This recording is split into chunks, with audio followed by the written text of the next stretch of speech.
Hi guys. So have you ever got into a situation where you need to jack your car up, either flat, recovery, stuck, whatever the case may be, and you just don't know what to do? You've got equipment, you might have no equipment, but you've got equipment, or somebody else has got something to borrow or lend you, and you need to know, or you want to jack up your car. So today we've got Grant here, and we are going to jack a couple of vehicles up different ways and show you how it's done, and at the end of the day, to make everybody more confident, so you guys can go with your families wherever you want to go and not worry about things too much. We want to look at some of the pros and cons of different techniques. HiLift jack versus air jack. We've got an electric jack here as well. And just go through the pros and cons of each system. And yeah, we also want to touch on the fact that if your vehicle doesn't have HiLift jacking points, what do you do in that case? You see the value of a HiLift jack because it's quite a versatile tool, but you don't quite have HiLift jacking points yet. Maybe you don't have an aftermarket bumper or rock sliders.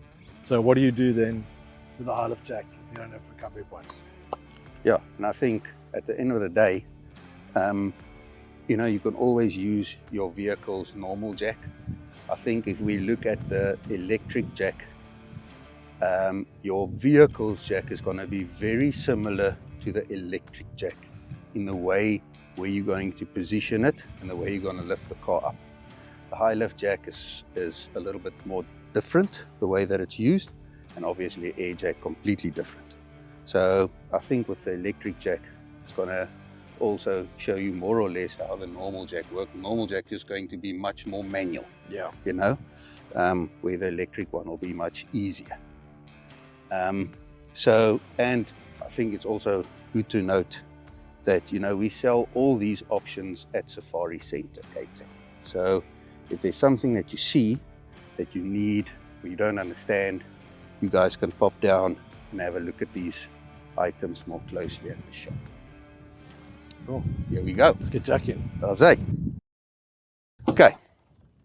So this is the electric jack. Sorry guys, got a little bit dirty. You've got your electric jack. This plugs into a cigarette lighter. Comes in a very nice box. In this box, this is the Lumeno jack. In the box comes all your tools that you need. You can also lengthen the jack stand, or this part of it, I'm not sure what it's called, and it actually also has a little air compressor built in, so it also backs up as a bit of an air compressor. So we're going to put it in the car. We're going to position it underneath the car. This being a Defender 110, doesn't have solid axles, so we're going to put it underneath the bottom Wishbone, huh? wishbones, trailing arms. We found a nice spot where we think it's going to work, so that's where we're going to position it. We've plugged it into the cigarette lighter. With things like this, normally I'd suggest start the car, let it idle, give this jack the most power it needs, and obviously also don't so that we don't flatten the car's battery. And we're going to position it and see how it works. Okay, donkey, thanks. Okay guys, so I'm going to position it underneath the car where I think is a good spot.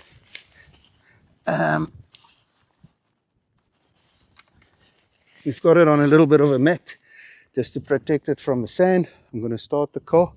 It's actually got a remote, and we're going to see what happens. Okay, so the first time, just pushed into the sand.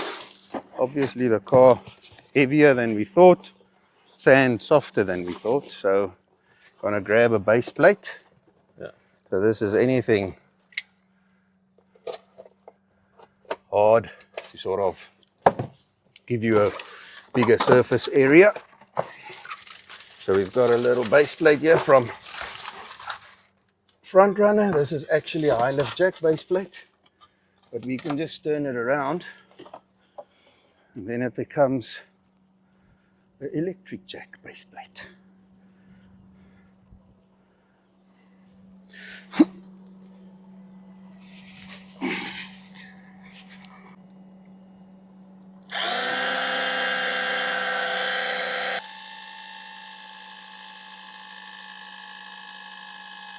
See how high it can go?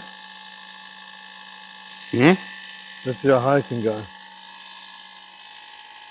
Looking a little bit skew. Yeah.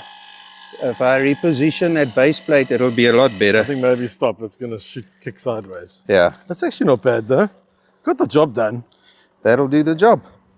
And wheel us far off the sand. If you're in any condition, be it side of the road, rocky, sand, if you position that base plate just a slightly better than I did, it's going to work even better. But obviously if the ground's like very rocky, not very rocky, but if you can't get a flat surface and that jack's sitting at an angle, I don't think it's going to work very well. Yeah, but I'll show you now underneath the jack, it's got a little base plate where you position it on, which is not the whole It's not jack. the whole surface. So you need almost the area of the bottom of a HiLift jack just to position it. Okay, so it's a smaller footprint than that. Yeah, much smaller, Okay. and then it also doesn't press on the plastic body, which means you're damaging nothing of the jack. Okay. Well, it went up faster than I thought it would. This is not a light car. No, How much does this thing weigh? 3 tons. And like we said, your normal hydraulic jack, normal car jack, is going to work very similar to this. But this is much easier. And I mean, what did that take us? With repositioning, plugging into different plugs. On the side of the road, this would be very quick. Talking nonsense. All the help I got, huge assistance. Yeah, I positioned the wire. I Look at all the repositioned sand all over you. I mean, that's perfect. Yeah, no, that worked Let's really see well. if it drops. Yeah. Loads of effort. Recovery is all about convenience. If it's not convenient, you're less likely to do it properly. And this is pretty convenient. It's pretty convenient. Especially on a tarred road. I mean, that is so fast. And then this is a heavy car. Yeah, that's 2.4 tons. At the shop, we've done it on a cruiser. It lifted a cruiser. My cruisers are always completely overweight. We put it on the back axle and it raised it. Really? So what's the other stuff in that box there? Okay, so what we've got is we've got the jack. We've obviously got the remote for the jack. You have the cable to plug the jack in. Then you have a tool to undo your wheel nuts. All your different lock, what do they call it, sockets are in here. And then this is your hose for your compressor outlet. And when you push this button, it either goes to jack mode or it goes to compressor mode. And you just put it in the right mode. And I believe it also has a light. So basically what you're saying is it's a jackable trade. Yeah, and then it's got this little thing to lengthen the jack head. All right. So you can, if the car's higher, you can pop this in. And it just gives the So show us jack. the bottom of that thing. I want to get a sense of what you mean by the base. So there's your base. Okay.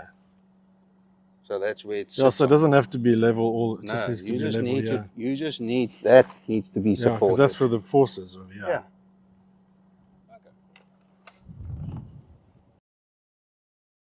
Guys, so this is Old Faithful HiLift Jack. These are designed, so it's a mechanical jack, and you jack the vehicle up and you jack the vehicle down with this device.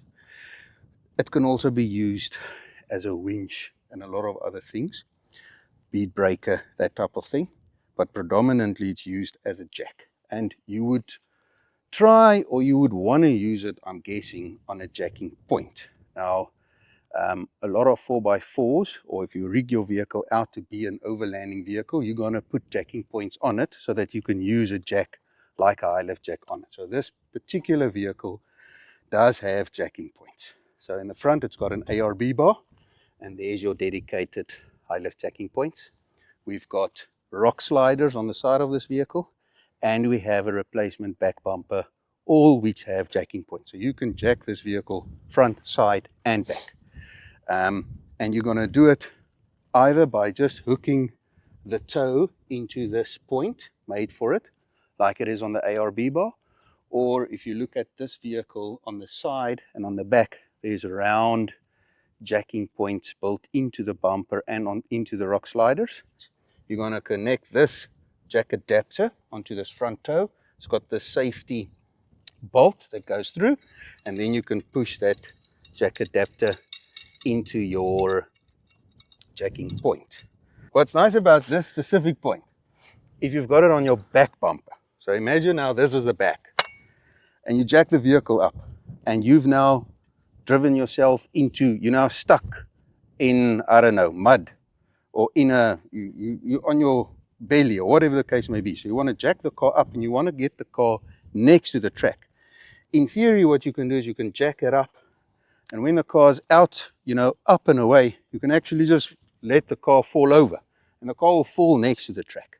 So that's the idea of these jack adapters and the jacking points. Which is obviously not as easy to do with a square. Correct. Because it's going to hook. Yeah, you can't do it here. Yeah. Because you're going to damage something. You're going to damage the bumper. Yeah. Whereas this, it can actually rotate on there. Correct. Which is very nice. Obviously, not all cars have got jacking points. So if you've got jacking points, that's where you're going to jack, obviously. But a lot of vehicles don't have jacking points. So what we're going to show you guys today is how to use this jack when you do not have jacking points. We're going to use something called a lift mate, which is sold by HiLift.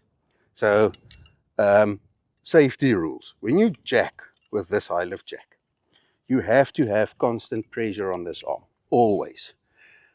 Because in theory, you are pressing down, and when you press down and you're raising the car, you're keeping the car, you're lifting it. So if your hand slips, this can give you a nice whack in the face. Nice uppercut. Nice uppercut. So if you're an MMA superstar, you can do this for practicing.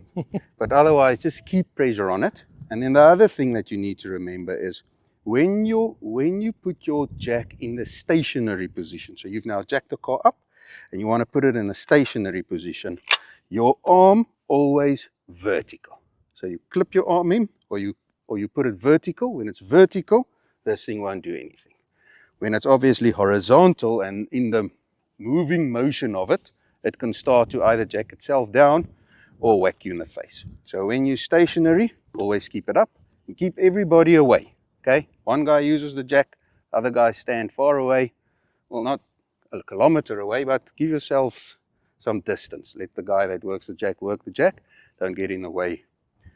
And obviously, while you're jacking up, look at what's going on. Look at what the jack is doing. What's the car doing? Is something rolling? Is something happening? And if something is happening that you don't like, just stop. Jack it back down. Start from scratch. You've got all day. Okay, so this is the jack buddy. Or the lift mate. Or the lift mate. So that goes on there. We're going to put it on now. This pushes up against the tire. This hooks into the rim. And then you're going to pick the wheel up on the rim, on the tire, or the vehicle. So we're going to lift the vehicle on this. And once it's in the air, we're going to show you another cool product that we have for safety. You want to change your tire or get your spare on, or whatever the case may be. But okay. So one of the nice things about this as well is because you lift in the tire itself, it's lifting immediately rather than trying to lift on the chassis. 100%. In that case, you're trying to lift the chassis, so you have to overcome suspension travel before the tire starts lifting. Whereas this, you immediately start lifting the tire rather than the vehicle, and then the tire follows. 100%. What I've done is put the base plate down, because you're going to need a base plate in sand, so either a piece of wood or something. And I've put it at a bit of an angle like this, because what happens is when you jack the car up, naturally it's going to want to go to obviously the opposite side you're jacking it from. So you start from there, you're almost forcing the jack to do that. If you start from there, you're sort of keeping that Upright stance. Yeah, so that when it starts to level out, the jack starts to be straight, if you know what I mean. So, jack on the jack stand, and HiLift jack, if you want to use a HiLift jack, like I mentioned, you're going to jack up and you're going to jack down. So to jack up, you've got this lever here. Put it in the upright position, and now the jack is ready to be jacked up. Okay, so tips, guys. If you put your lift mate on and you connect it up your base of your lift mate you want it to push up against the side of your rim. If it's too high, it might debead your tire. So you want it to push up against the rim. That's where it's going to be the safest. And on some rims, you'll have to see where this hook wants to sit. Sometimes wants to sit on the sides, sometimes on the inside. So, you know, sort of work it and see where it wants to be, because then it won't slip. Sometimes if you put it there and you start jacking up, it slips, and then it damages your rim. So try and get it where it wants to sit naturally and where all the weight is going to be supported or carried, and that's more or less the position you want it at. And then last thing is try and get your HiLift jack as close to the bottom of your wheel as possible, so that when you jack, your jack wants to naturally go upright. Don't start far away with the jack being on an angle towards the car, back away from the car.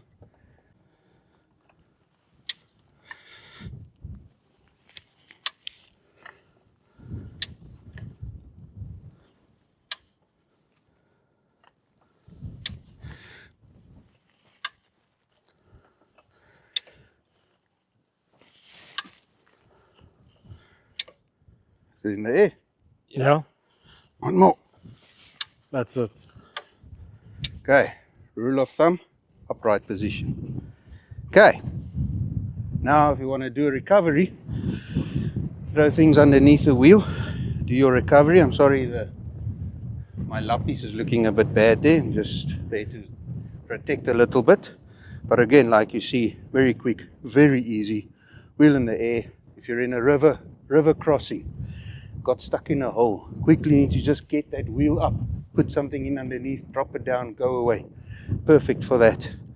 You stuck in a hole, just want to lift that tire up, put things underneath, go. Easy for that. So obviously for changing tires, you've got an issue now. So you want to get an axle stand underneath that axle so that you can drop the HiLift jack down so that you can change the wheel. Now, to use, or what are you going to use for your axle stand? So you can obviously use the jack in the car for an axle stand, but obviously very small base, going to probably have an issue again with it, you know, sinking into the ground.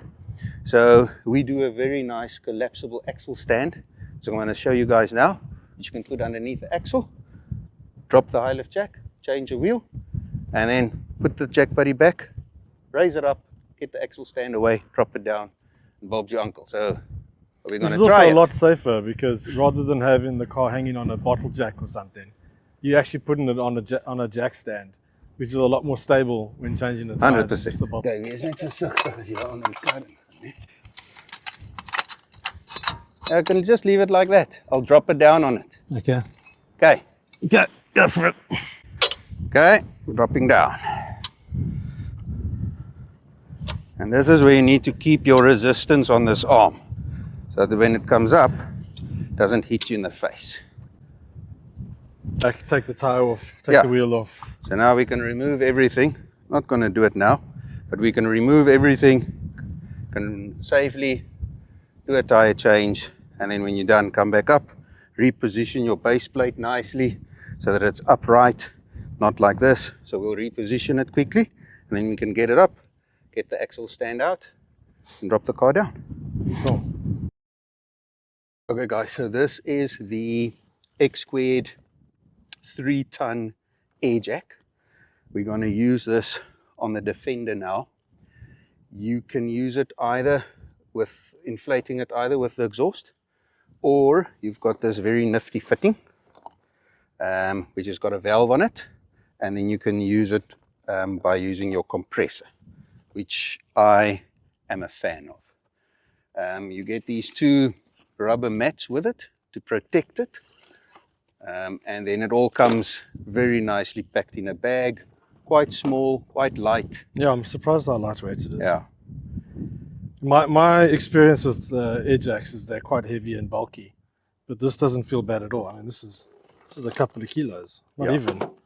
So it's still fairly big if you compare it to the electric jack, or if you compare it to a normal hydraulic jack. But it folds quite flat though. Yeah, it's nice and flat. You can put it underneath stuff, on top of things. slide it next to things. It's not that particularly bulky. Obviously, it comes with these rubber mats so that you can protect your air jack. Your air jack, you always have to protect more from your car than anything else, because everything underneath a car was never designed for an air jack. So everything wants to puncture this, and if it's close to an exhaust, your exhaust will burn this very quickly. So why do you prefer the air compressor inflation rather than exhaust? So if you've used these with an exhaust, you take the person you hate most on this planet and you let him hold this at the exhaust. Because first of all, you have no idea how hot the gases are that coming from an exhaust. So if you hold it like this, very quickly you won't be able to hold it anymore. It's just too hot. And then if you've ever been lucky enough to ingest fumes from an exhaust, you'll understand that whoever uses it has pretty much got a headache for the rest of the day, and he is pitch black. If you do anything wrong, he is pitch black. So I prefer the compressor. Reason, it's much more controlled. It becomes a one-man operation. Yeah, this is very fast. Yeah, it's slower, 100%. But when you use your compressor, it's a one-man operation. It's much slower, much more controlled. You can very easily just disconnect the compressor, reconnect it again, turn it off, turn it back on. You've got much more control over where the air jack wants to go. If you use an air jack, normally they want to bulge. They want to bulge into a direction. And so I suppose if you have this on the front and you at the back, you can't really see what the jack is doing. no. Yeah. So you need, then it's a two-man operation, because one guy is positioning the jack, turning it, making sure that everything is safe, and another guy is trying, yes, no, yes, no. Gotcha. So I think with the compressor, yes, it's slower, but in my view, it's cleaner and much more controlled, slightly easier, slower. Mention the clean. He won't hate you, hopefully. Well, you got him stuck there wherever you are, so he's already not that eager with you. Yeah. And then some of the benefits of this versus a HiLift jack or a bottle jack or a scissor jack. Well, I think versus a HiLift jack, it is not as mechanical. It's probably slightly safer. Because simpler, safer. It's not going to whack you in the head. Obviously, if you puncture it, you're in trouble. Yeah. But at least it's, it's safer. The downside to it is it wants to bend everything underneath your car. So you need to be sure where you put it. It's not going to, bend the side step. Wrap around the side and bend the door or something. Bend the door, bend the panel, bend the tank underneath the car. You've got to make sure that when you use it, you've got to keep your eye on it. Where's it going? What is it doing? And that's also why an air compressor is slightly easier, because it's slower. So you can see where the thing is going. And then you can adjust. It's not happening within a couple of seconds. And these in mud as well, mud and water, quite a bit of weight distribution, beneficial. The downside to it, obviously, is that you have to know where this thing is going to work under your specific car. You cannot get stuck in sand and then say, okay, now I'm going to use my air jack for the first time. Because where are you going to put it? Where are you going to start to dig? Because you have to dig. So the nice thing about an HiLift jack is everything happens from the side of the car. You're not going underneath the car to try and dig things and see where can I put the jack, where can't I put the jack. Everything happens from the side. So it's a very quick solution to getting your car in the air. Where all of the other jacks, you need to get it underneath your car. So when you buy something like this, even if you buy a normal jack, you need to park your car in your front yard or go play somewhere and just climb underneath your car and see where is all the places where I can jack this car. Alternatively, go to the manual, see where does the vehicle manufacturer, sort of recommend where you jack, and you try and jack somewhere there where it's safe. Yeah. But you can't when the car's stuck. Now, dig underneath the car so you can climb underneath there and see where you're going to use it, because then you can recover yourself without using the jack. And on rocks and that kind of thing, like really sort of bumpy ground? Well, I think you can use it on any terrain, but obviously as long as it's safe. But I'm guessing this is more, I think this is more for changing a tire than really Than a recovery. recovery. But it is a nice recovery device. It works. Well, we're going to see if it works. Yeah, cool. Let's do it. Right.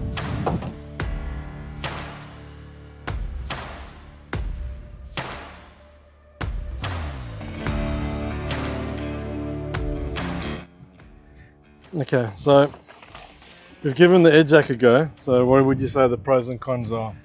So we stopped jacking the Defender up. We would have gotten the Defender in the air eventually, but I stopped because the surface area of the jack is so big that it just wants to go into all these crevices. So first of all, you don't want to damage the jack, but most importantly, you don't want to damage your car. So when we were jacking up the left-hand side of it, because the car's on an angle leaning to the left, kept on falling to the left, and it's almost as if the air jack sort of pushed it up in that direction. Now if we digged a little bit underneath this wheel to just get the car, you know, on that angle, I think that side would have lifted fairly easily, and this would have been a very easy movie or show. But I think it's a good thing that it happened. We then tried on the other side, which is much closer to the exhaust. The air jack was actually touching the exhaust, but by that time the exhaust was very cool, which also means you can use it when the exhaust is cool. I think that's something to mention, because we always mention that your exhaust is going to burn it, but we don't mention how quickly exhaust cools down actually. So you can use it when it rubbing up against, but it was actually pushing it up to a point where I was scared that it's going to damage the exhaust. So if the air jack was the only jack we had, we would have gotten this car. You would have got the job done. Yeah. On this car, obviously, much easier. There's much more space underneath this car. Everything is open and in the air. So it got this car in the air first go, no problem. So it's definitely strong enough to do the job. Took the longest of all the jacks. Also took the longest to get me clean of all the jacks. Yeah, it's definitely a more hands-on. You can't just leave it. You got to be on the ground watching it, watching what it's doing. It's a slow process. I think there's going to be vehicles where it's going to work perfect. Yeah, quite easily. And then there's going to be vehicles where it's slightly more. Yeah, so don't just assume that it's going to work on your 4x4. You got to 100%. You got to have a look underneath your car and see. You need to go and have a look underneath your car. Yeah, because the exhaust is an issue. No one really wants to wait for the exhaust to cool down, especially if it's in a precarious situation where and you want to get the car in the air quickly. Yeah. 100%. You don't have the time. So we tested the electric jack, we tested the HiLift jack, and we also tested the air jack. So what did you think of the three, Grant? Yeah, I thought the electric jack was amazing. It was probably the easiest. It was the quickest. It required the least skill level to use. Obviously, you can't use it in every situation, like in water. But it's the same principle as a bottle jack or a scissor jack. Compact, handy. Compact. You don't need to be a genius to operate it. You don't really need a lot of experience. You can figure it out. It's got a torch, so you can't get lost. It's got an air compressor if you have to use it. I don't think it's the best, but at least it's a backup tool. Yeah. You've got some electric tools to undo your wheel nut. So for your maybe not your as strong overlander, that's quite. But it was very convenient and it was very quick. Yeah. I was actually quite amazed how easy that was. The HiLift jack, that's obviously, I think it's a tried and trusted tool. It's been around for ages. You can't really contest its purpose, but it is an expert level tool. It's not really a tool for amateurs. You should actually go for a 4x4 training course, or at least practice with it. You need to be familiar of the dangers in terms of what it can do to your car, what it can do to you. It's not something I would just give to a rookie to use. I would give my teenage son the electric jack, no problems. I would not hand him the HiLift jack without showing him what to do. The air jack was great, but it's very vehicle dependent. It is quite slow. You got to be watching it all the time. It's not going to work on every car in terms of the exhaust and recovery points. You need to know where to put it. You need to know where to put it. You've got to sort of practice on your car. Yeah. Identify, every car will have a 3 if you're lucky, 4 spots where that jack will work. And you need to identify those spots, know exactly where they are, so you can, you know, when you need to use your air jack, you go to the spot that's closest to the one you need to use, and you hit it and you jack it up. And you know it's gonna work. I think if you like in lots of wet areas, like if you often in sort of muddy wet areas, the air jack has its place. You know, where it might be hard to find solid ground with a HiLift jack, and you can't use an electric jack or the bottle jack's just going to sink. The air jack definitely has its place if you are in terrain which constantly requires that sort of thing. Yeah, and I think the thing to note is just that a lot of people think air jack, and they immediately think, but it's not going to damage my car. Yeah, and it will. yeah. If you put it in the wrong spot, it's going to damage your car. You need to know what you're doing. Yeah, so you're doing, an air jack can absolutely damage your car. And as we mentioned, if the ground isn't solid and the terrain allows the opposite side of the tire, the opposite side of the vehicle to give, the jack, because it's so flexible, it just rolls with the terrain. So you got to be aware of where you use it, how stable your car is. Yeah, and I think the thing to note of that electric jack, if I can just head back to that one, is the base of that jack that pushes up against your car is actually very nice and big. A lot of your hydraulic jacks, or even the jacks that come with the cars, has got a very small head. So, you know, it's a very small surface area, and it makes the jack unstable. I was actually surprised at how stable that jack was. I mean, when we put the air jack on this thing, this car wanted to just fall over all the time because it's at an angle. That little electric jack, it was at exactly the same angle as now, and it just pushed it back up. So it was fairly stable. And I think that was quite nice. Yeah, I mean, the other thing just to think of, you know, it is electric. Electrical things do fail. Fuses blow, motors stop working. Things get wet. Things get wet. You know, it's got its space. It has its place, but a bottle jack, obviously, you know, pretty much bulletproof. Bottle jacks don't fail. Well, they seldom fail.